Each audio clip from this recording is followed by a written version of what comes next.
Welcome students to your new class. Today's topic is new economic policy. Before we start doing it, we go into the background from since our country became independent and we started planning. We go back to the period 1950s. So this is the year from which our first 5-year plan started. So whenever we make any comparison, we go back to this period, though we got independence in 1947. But this becomes important because our planning started from this year. So unless we go into the background, we cannot have a good idea about the new economic policy. At the time when we got independent and when we ushered the planning era, we just had 5 companies in the public sector. When we started our first 5-year plan, our emphasis was on the agriculture sector, as the wheat producing fertile areas had gone to Pakistan and population had migrated to India.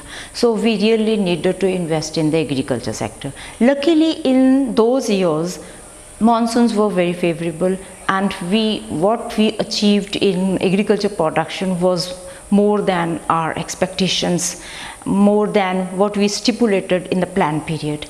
And with this, our planners were in the impression that they could now start with the industrialization and agriculture will take care of itself on its own.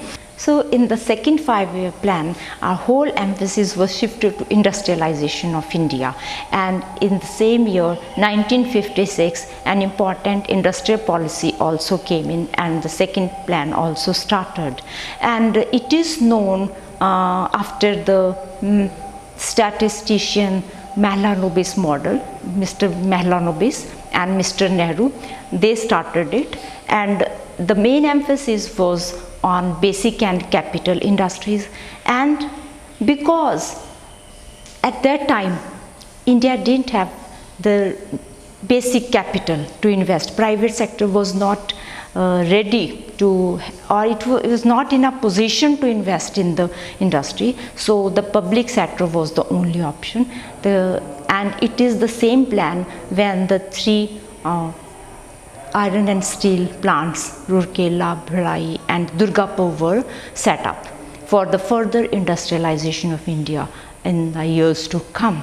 And now you can understand the role of public sector that was given in the policy of 1956. And the private sector was put under controls because it was not even able to do much in those areas of capital deficiency, because India had just become independent and didn't have much capital base of its own. A decade prior to the new economic policy, the problems in the Indian economy started coming to the fore, and our deficit was continuously on increase, and inefficiency in production was there, unemployment was rising, prices were rising, and balance of payments was worsening, position of that was worsening year by year.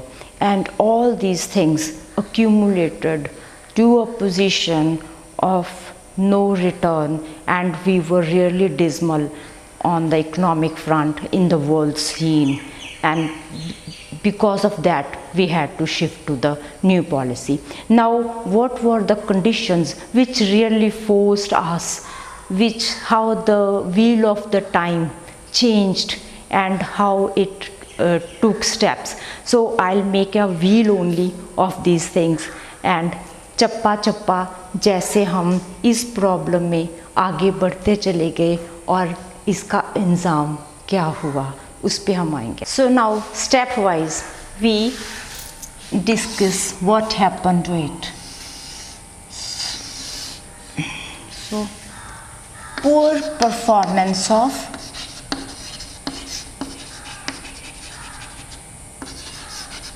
public sector units. Now For figure wise I am writing this side, but otherwise we will be using this part so that we continue further making it a total wheel. Pi and number of public sector units, their number in 1950-51 was just 5, which in 1990 came to be 236.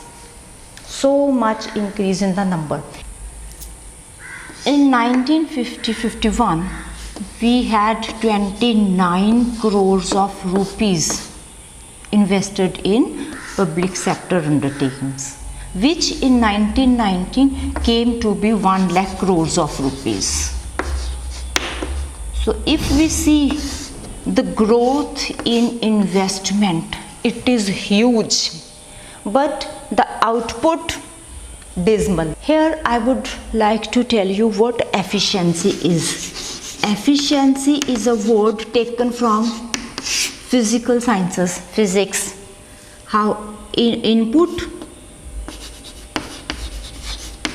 and the resultant output. So if we see it investment wise, it was huge, and what was the output? It was disappointing. Our economy was not doing well. It was becoming diseased, a sort of kind, and so it means our public sector units were becoming inefficient. They were not really productive. Most of them were loss bearing units, and they were a kind of burden on our economy. इसके पीछे reason क्या था? इसके पीछे है corruption, mismanagement,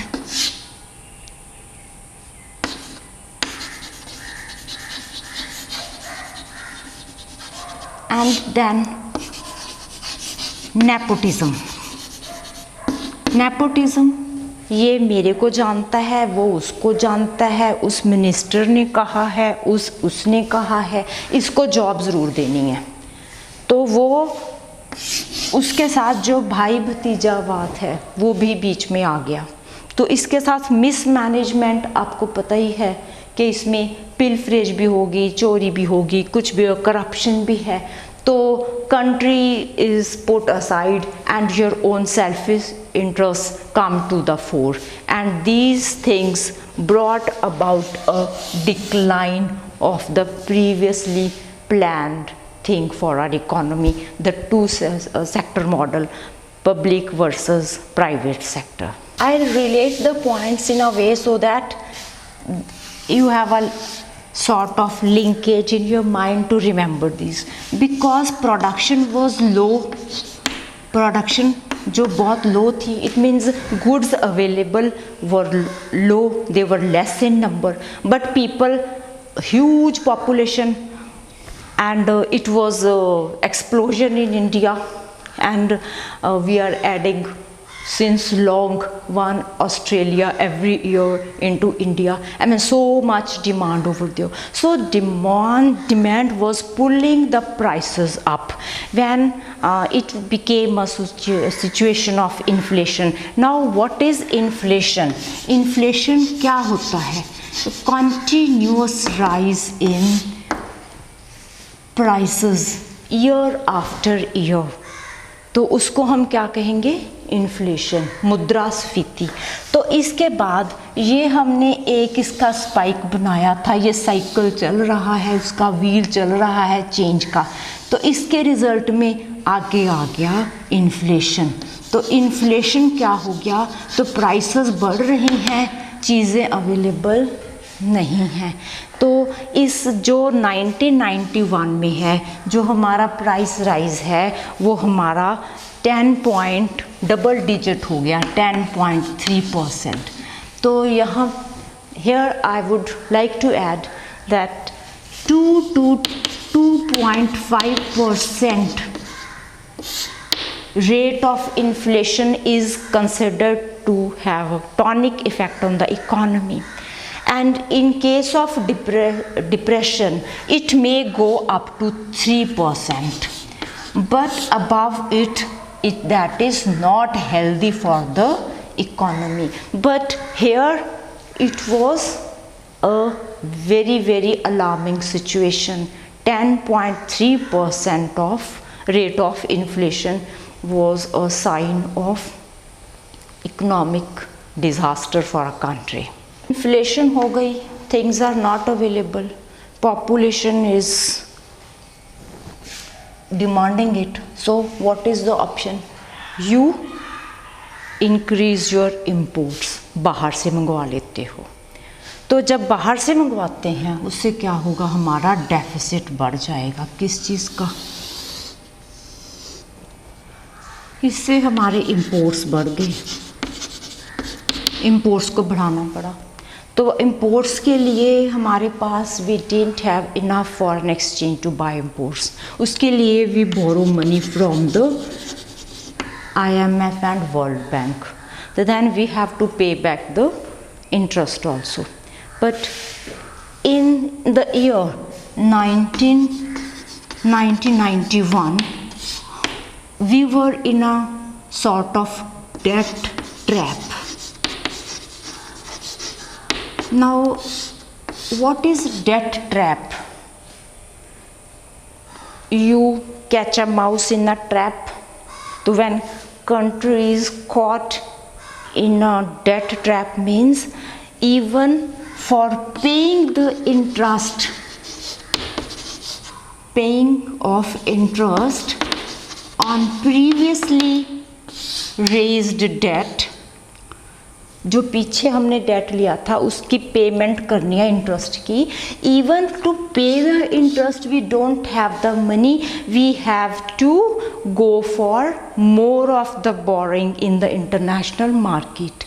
It means you can't think of paying the capital, but even for paying the interest you borrow from outside. So this is the trap, means it's difficult to come out of it. You are perpetually in debt. This is the time when in February 1991 our budget couldn't be passed because we didn't have the resources to do that. And there is one credit rating agency, Moody. It is one of the top agencies in the world. It gives credit rating to the countries. इसने India को पूरा downgrade कर दिया. Now for this planning, to start this planning, to set the budget for coming year, we went to the IMF. They said because our credit rating had already gone down and they refused us to give us any loan, but they said कि okay, we'll give you a special facility. Now listen what that special facility is. That is, you mortgage your gold with us and then we'll give you the money, exchange, foreign exchange. So it was the time when 47 tons of gold was kept as a mortgage with the World Bank. तो हमें उन्होंने loan दिया और साथ में world bank ने हमें condition लगा दी कि now you will open up your economy for foreign investors, for foreign capital. Even the public sector undertaking will have to be opened for foreign investment. And the thing which we call reforms, it was not only reforms from Indian side, it was a condition from the financial world agencies as well. Now we go on to the next point.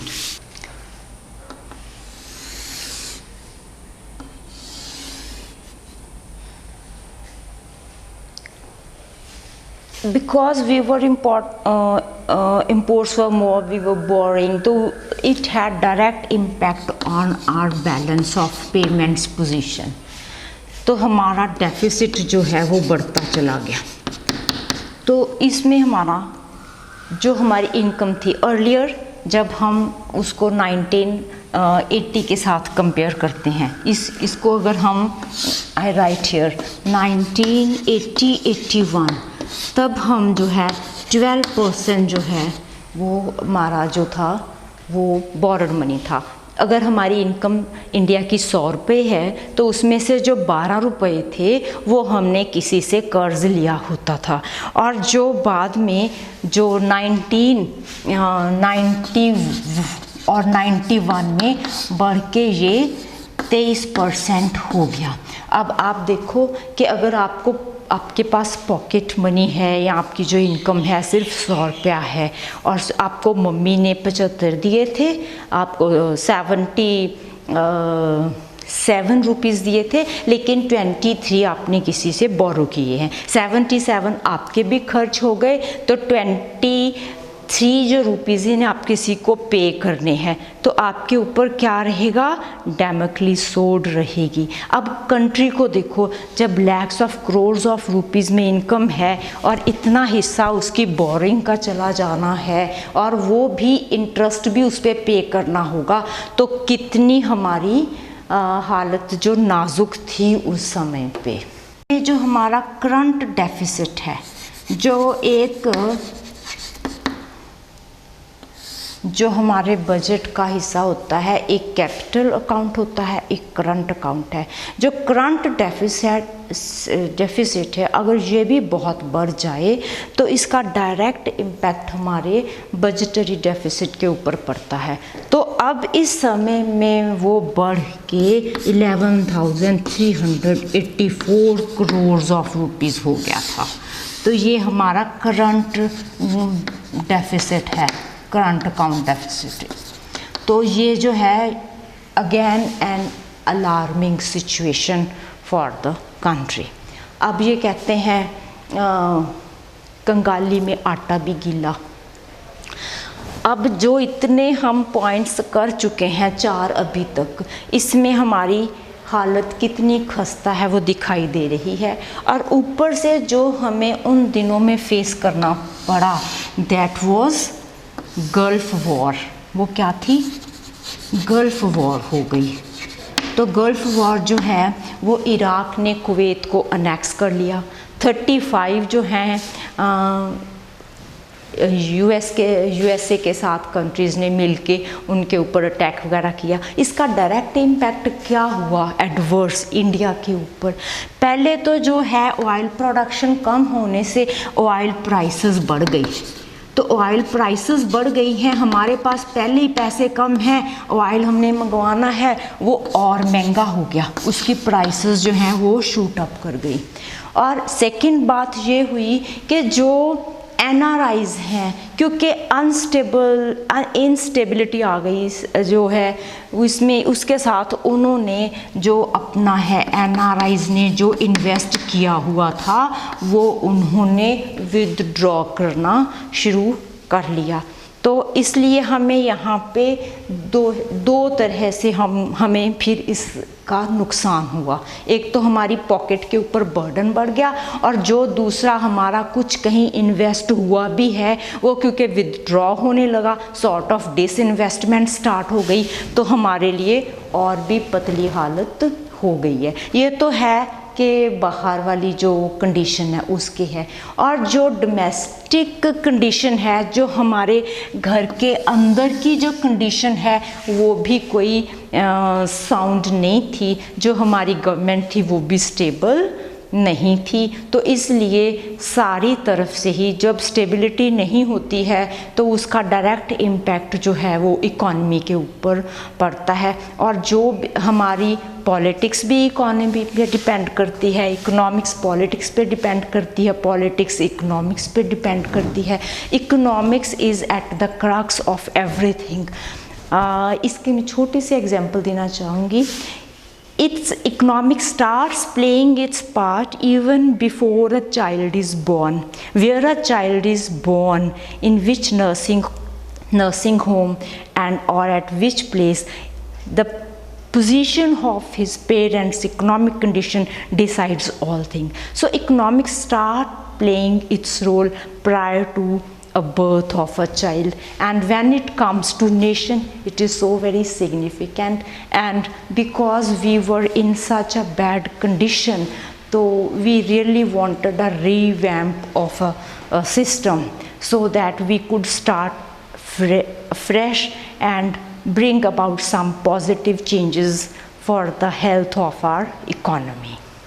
So our one point I would like to add here, that our economy is basically agrarian economy, agricultural based economy, कृषि पे आधारित है. Whenever monsoons are good or whenever yield is good from agriculture sector, so we hope to have a bouncy economy, bubbling economy. But prior to this period, for about 3-4 years prior to this 1991, our agriculture sector was doing well.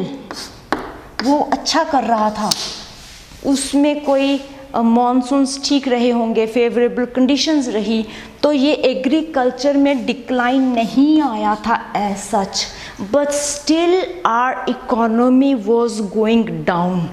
So it was also a matter of concern for us. Otherwise, as I mentioned earlier, in the first plan when agriculture production was very good, our planners were really hopeful to shift their attention totally to the industrial side, and agriculture could be left on its own as they thought that time. But now agriculture was doing good, but still industry was going down and down, production was going down on every front. We were just shrinking in production.